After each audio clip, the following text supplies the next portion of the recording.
Antes de empezar, un agradecimiento a los dragones del vacío y señores del Imperio Infinito. Con su ayuda puedo seguir con estas historias casi a diario. Muchas gracias y vamos con el video.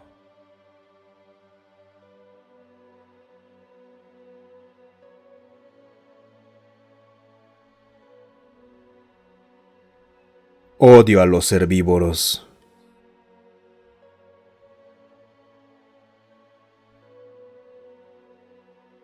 Odio a los herbívoros, los odio. No soporto pasar ni un solo momento con ellos. Si somos realmente honestos con nosotros mismos, todos los humanos odiamos a los herbívoros, al menos los que los hemos conocido. Estoy seguro de que los niños que nunca han salido de la Tierra tienen ideas idealistas sobre los amigables comedores de pasto, e imaginan lo crueles que deben ser los carnívoros. Supongo que en ese sentido todos los humanos éramos niños antes de ir al espacio. Teníamos esta idea de especies depredadoras de dientes afilados que vendrían a devorarnos, y todos soñábamos con repeler sus ataques contra la Tierra. Solo cuando nos elevamos hacia las estrellas comprendimos que eso era una locura. Todo depredador vive su vida sopesando los riesgos y recompensas cada vez que recurren a la violencia. Los depredadores inician peleas cuando saben que pueden ganarlas. Solo mira al gato doméstico. Va tras un pequeño ratón, y no tras una gran presa que pudiera defenderse. Cualquier especie carnívora que haya alcanzado la sapiencia lo hizo en una sociedad llena de individuos con armas naturales y un conocimiento innato de cómo usarlas. A los individuos que se apresuraban a pelear con sus iguales, se les eliminaba del grupo. Sin embargo, eso no significa que tuvieran empatía por otras especies, ni de lejos. Todos los carnívoros que he conocido han sido fríos. Amaban a sus parejas y a sus familias, sí, y a veces incluso extendían cierta empatía a otros miembros de su propia especie.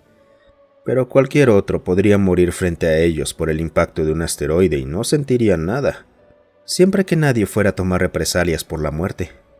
Aún así, todos parecían regirse por una simple regla: nunca pelear contra alguien capaz de devolver el golpe, salvo como último recurso. Con toda su sociopatía, si una especie carnívora intenta colonizar un planeta y descubre que alguna especie local ha avanzado al menos hasta la edad de los mosquetes, comienzan a negociar.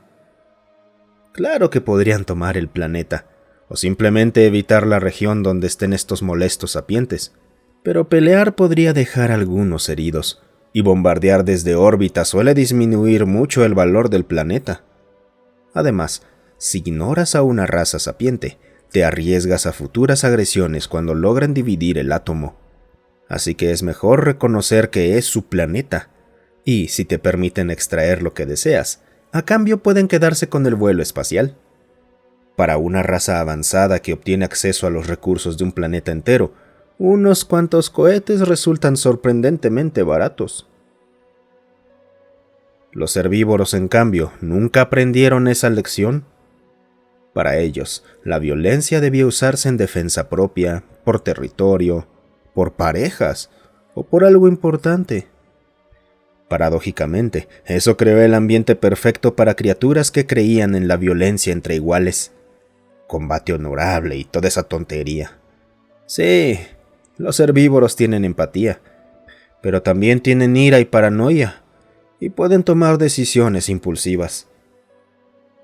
Así que imaginen nuestra sorpresa cuando descubrimos que fueron los carnívoros quienes redactaron los acuerdos galácticos, y que los herbívoros eran la razón de las reglas que eximían a los diplomáticos de todos los duelos. Los duelos eran un riesgo innecesario para los carnívoros, pero para los herbívoros representaban una oportunidad de lucirse. Y por esto, la mayoría de las especies herbívoras tenían al menos algún antecedente histórico de esas prácticas. ¿Y qué hay de los omnívoros?, te preguntarás. Bueno, somos nosotros. Eso es lo más extraño. Todas las demás razas espaciales son o herbívoras que afinaron su inteligencia para evadir depredadores, o carnívoros que la desarrollaron persiguiendo a las presas. El concepto de tuvimos que adaptarnos porque los bosques se convirtieron en sabanas fue algo completamente nuevo para ellos. Y sí, Muchos herbívoros comen insectos ocasionalmente y quizás algún que otro roedor. Y muchos carnívoros todavía necesitan hojas y pasto para una buena digestión. Pero en general su dieta se basa en 1 o 2 alimentos principales que se llevan a la boca, o su equivalente. La mayoría de ellos ni siquiera tiene gusto en el sentido en que nosotros lo entendemos. Sus órganos de ingesta parecen registrar únicamente comida o no comida. Los complejos rituales de preparación de alimentos que nosotros requerimos siempre les resultan extraños. Una vez tuve que interrumpir una reunión con un gardesiano para almorzar. El proceso de preparar café, calentar y consumir 3 elementos distintos de mi lonchera fue divertidamente interpretado con el mismo desconcierto que los gardesianos reservan para especies que intentan invocar a los espíritus de sus antepasados para traer buena fortuna.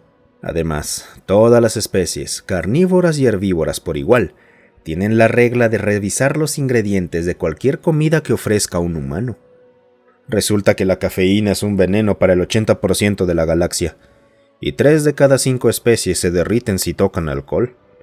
Literalmente tuvieron que enmendar los acuerdos galácticos por nuestra culpa, porque, según el texto original, cualquier alcohol destinado a usos no industriales se consideraba un arma química, y nosotros no pensábamos renunciar al alcohol.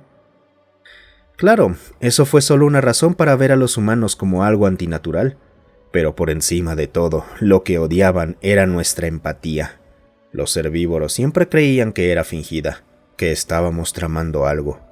Éramos depredadores.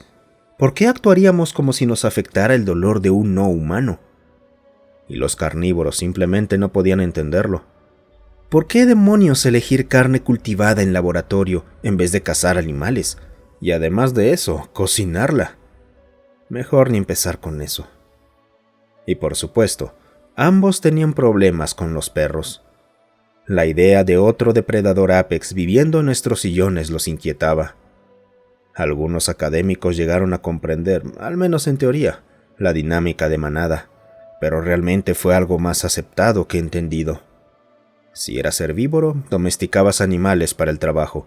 Si eras carnívoro, para el alimento. Algunos entendían la compañía animal, pero no de algo como un lobo. Pero volviendo al punto, odio a los herbívoros, y me han asignado como embajador ante la raza herbívora más irritante de todas, los Wendions. Eran cada estereotipo que imaginamos antes de encontrar vida en el universo. Criaturas pequeñas y peludas, con una paranoia extrema y odio hacia cualquier cosa que coma carne.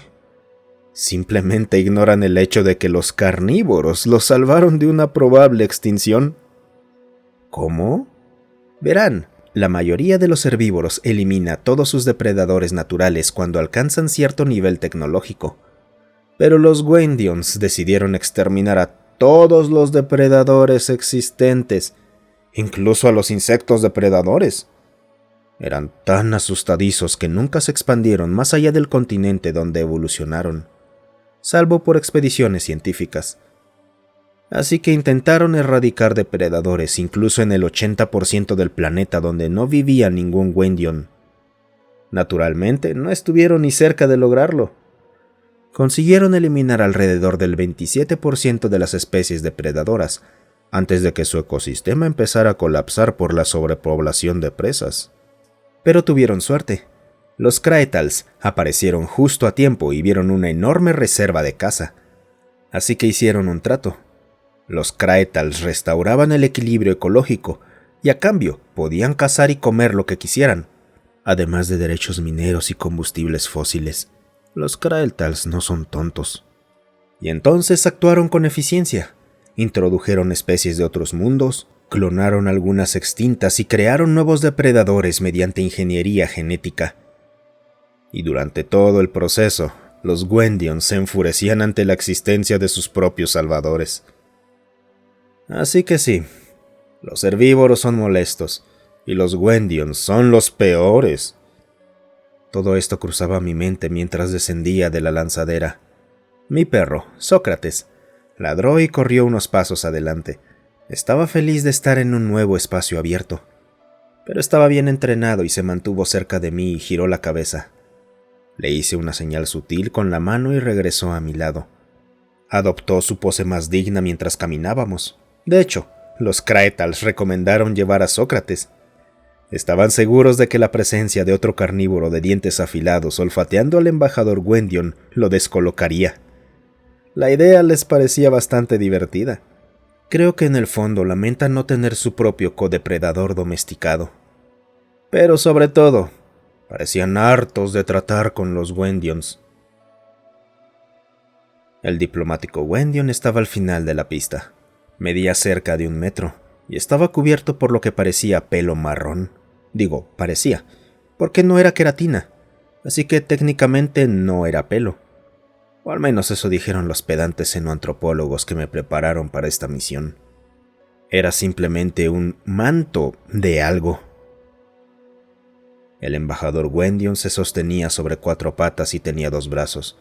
Técnicamente su estructura podía compararse a la de un centauro, pero su manto era tan espeso y sus patas traseras estaban tan cerca de las delanteras que resultaba difícil verlo así. La única parte no cubierta por ese espeso pelaje eran sus ojos completamente negros, que me miraban fijamente, parpadeando de vez en cuando mientras su cuerpo subía y bajaba.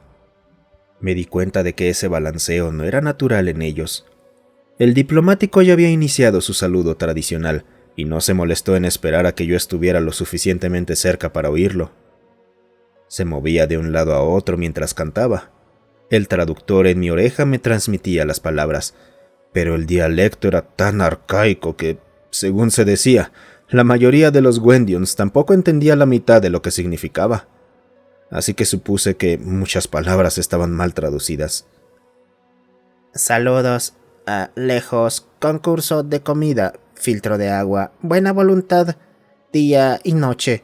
Nuestros contadores han terminado el vertedero. Sócrates se acercó al diplomático, tal como lo habían entrenado, y lo olfateó. El Gwendion cayó de espaldas, lanzó un grito y empezó a temblar sobre el suelo. Esta vez sí era un temblor real. Los Gwendions tiemblan por miedo igual que los humanos. Es de lo más extraño. Ven. Sócrates regresó. Es muy obediente. Lo sujeté con la correa. Todo salió exactamente como lo habíamos ensayado. Un depredador feroz y el omnívoro desquiciado capaz de controlarlo. Al menos eso pensarían los Gwendions. Ese tipo de cosas siempre favorece a las negociaciones comerciales. Además, resulta divertido. Dios, odio a los herbívoros. Muchas gracias por quedarte hasta el final. Si te ha gustado el video, considera darle me gusta, suscribirte y comentar. Eso ayuda a que estas historias lleguen a más gente. Además, si tienes alguna historia propia o que quieras sugerir, considera unirte a nuestro Discord. Estoy ahí casi todos los días. El link para unirse está en la descripción.